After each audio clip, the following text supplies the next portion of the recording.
stage Meryem and Zarah.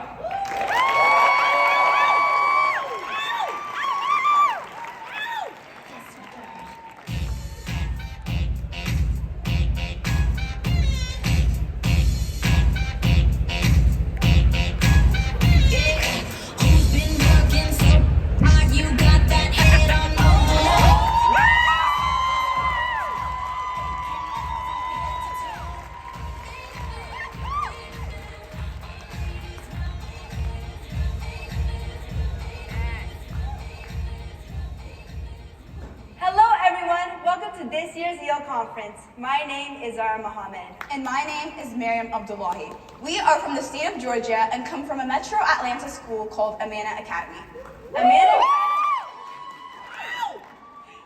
Academy is a public charter school that we have been attending together for the last 9 years.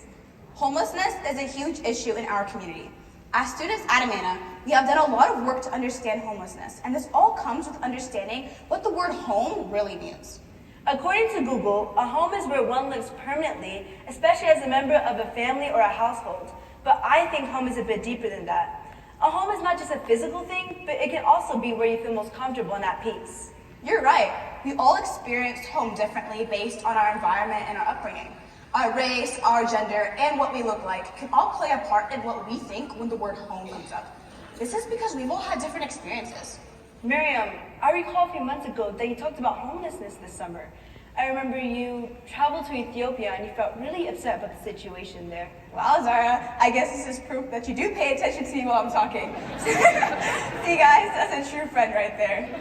You're right though, most of my family lives in Ethiopia, a country in Eastern Africa, and last summer I went to visit. While I was there, I saw so many homeless people lined up on the streets of the state capital. And it completely changed my attitude and way of thinking towards the issue. Later on, I learned that these people were going through this because of the Civil War. And I realized I've always had this assumption in the back of my head, that homeless people were homeless because of something they had caused themselves. I thought maybe they were in debt or had done something wrong to put them in that sort of situation. But when I saw these innocent people suffering for something completely outside of their control, I realized my assumption was incorrect. Seeing this problem with my own eyes helped me empathize with people who are going through similar struggles in my community. Wow, Meryem, thanks for sharing your experience with us. Anyone can tell you have a big heart. Yeah. What Meryem saw in Ethiopia is a real-world example of what not having a physical home is. A physical house is a place with walls, locks on doors, and a roof to keep you safe. Being physically at home is where you go when you're sick because you feel comfortable. It's where you go after work or school to relax, take a nap, do some homework, basically your daily routine. This home gives you physical comfort and security. For me, being mentally at home is having that feeling I can do whatever I want without being judged, bullied, or hurt. It's about being loved by others like family and friends. My family and friends gave me the sense of being mentally at home by being supportive, helping me learn new things, and guiding me through the right path in life. That's something a physical house just couldn't do for you. You know what I mean? Yeah, I completely agree, but we cannot forget that a physical home is also extremely important, as shelter is necessary to survive.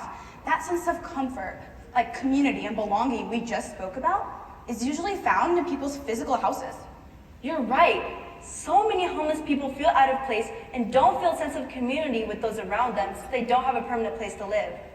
They never have a proper place to sleep, move around in constant fear of being robbed, and most of the time, can't even get a proper job or government aid due to their identification being stolen.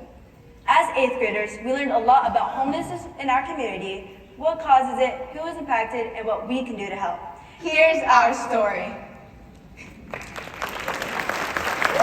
There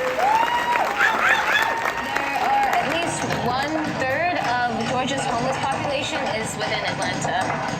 There's a lot of hostile architecture, and it's like benches, for example, are separated so that they can't sleep comfortably. So in a way, we're sort of changing that by giving them a place that they can stay comfortably. How can we bring something better to someone's life, and how can we help them out in any way possible? Amana Academy really tries to make its students into change makers. They can work on real world problems through design engineering. Starting with the 8th graders, we're doing this amazing work with an organization called the Madhousers. The Madhousers work with our community of people who've lost their homes. And we're trying to give them a safe place for them to stay, because a lot of places in Atlanta especially, there aren't really safe places for homeless people to sleep. We have some students building panels for a homeless shelter that we're going to deploy into the woods for a homeless adult next week and at our next deploy. I pushed the heater back over, but then I had it too close to the wall. You caught the back wall of the wire. I was asleep. I woke up, everything was in flames. I don't have much, but I lost everything I had.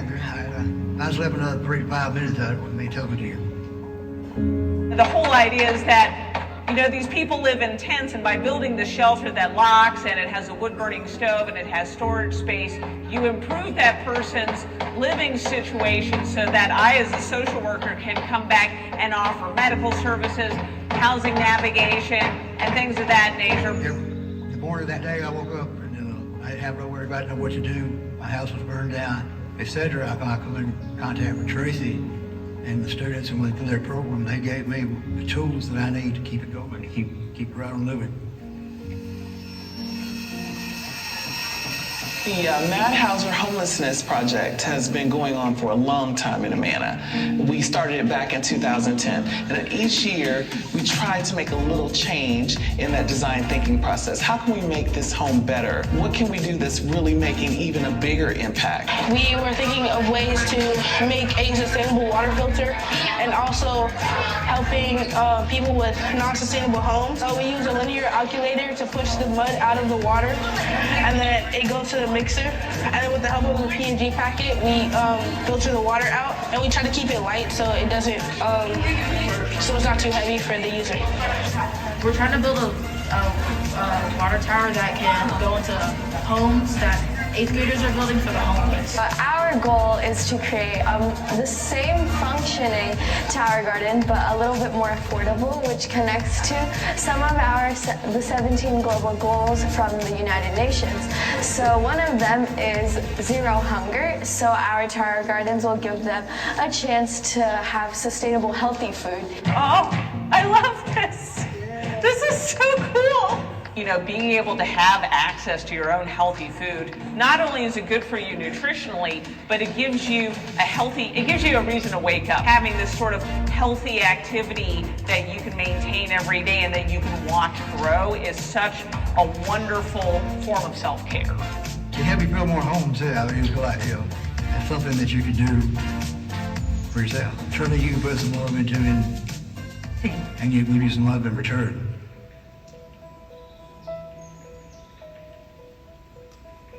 Through this process, when we started at Define, or actually starting at Empathize and going to Define, they really learned that homelessness looks like us. It could really be anyone. You think about how lucky you are with everything that you have and the people that you have in your life. Even if you don't have everything in the world, you should be appreciative. And I think it's up to us to help, and we really have to do that. We have to, because one person can make a change, and I really believe that. We worked in the rain, we worked in the hotness, like it was like sweat everywhere. Like we were determined to finish this, not for the grade, but because we know someone was actually going to be using it. It gives me hope that maybe I can do this.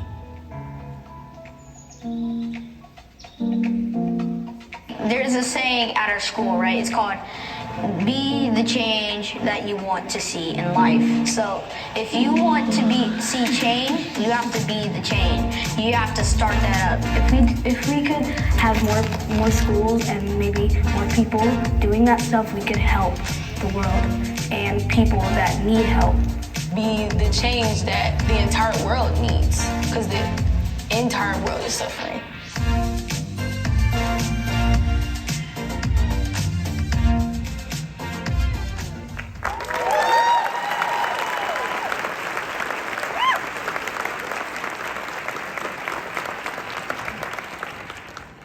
God, Zara, were we seriously a part of the change that we just saw?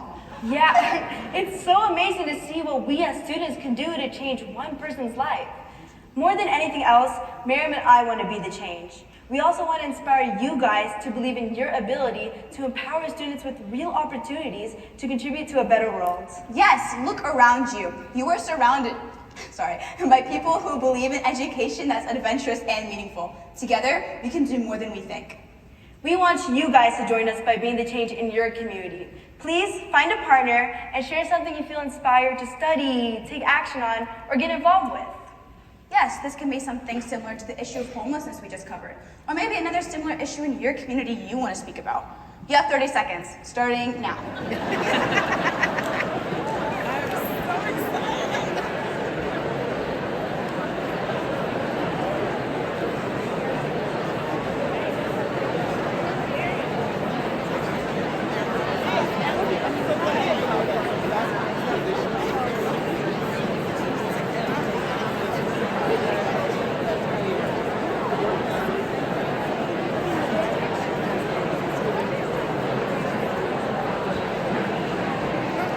Okay, time's up.